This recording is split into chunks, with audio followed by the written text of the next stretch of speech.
This woman doesn't want to be recognized. She's afraid.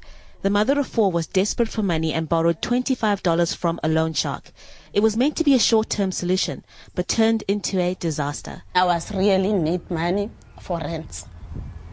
So I take long time to pay this lady. Soon the $25 ballooned to $250 with interest. That's more than her monthly salary. The loan shark took her identity document as collateral and threatened her if she didn't repay the loan. I was scared. Sometimes they hit you, these people. They hit you and they want to take your things. Failing to make ends meet is common here. The official unemployment rate in South Africa is more than 25%. The unofficial rate is much higher.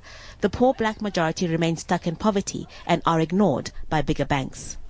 There are regulations for these lenders. Xolani Masaka says his business is legal and only lends money to people who have the means to repay. I mean, our interest is very, very less because it's less than 30%.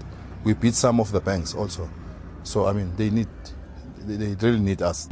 But not everyone follows the rules. Interest is sometimes calculated daily, not weekly or monthly. There have been crackdowns on unscrupulous lenders, arrests, business closures, and a law aimed at protecting consumers called the National Credit Act. No one is allowed to take your cards, your PIN, your SASSA cards, ID books as security for a loan. This is not only against the National Credit Act, but this is a criminal act. You can swipe because it's this. There are also rules in place aimed at helping people get out of debt. The credit provider has to send what's called a Section 129 notice. It's basically a letter of demand sent by registered mail. According to the law, the person who owes money has to be given time to meet a debt counselor and make some kind of payment arrangement. But that doesn't always happen. One of the reasons for that is that many South Africans don't understand their legal rights, or if they do, don't have the means to defend them in court. The National Credit Regulator, that's the government-run watchdog of the credit industry, estimates as many as 6,000 South Africans apply every month for debt counseling.